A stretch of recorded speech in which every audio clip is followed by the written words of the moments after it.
This is the Nortent Lavvo 4 in strong winds.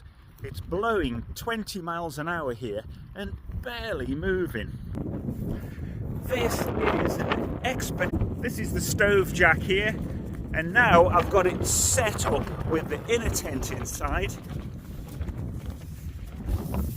It's really spacious, that'll comfortably sleep 2 people, 3 to 4 at a push.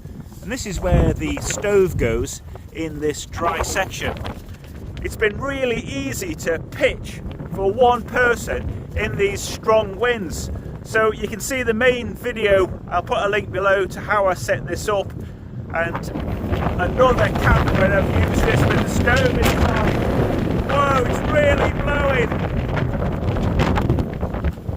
But the tent's barely moving.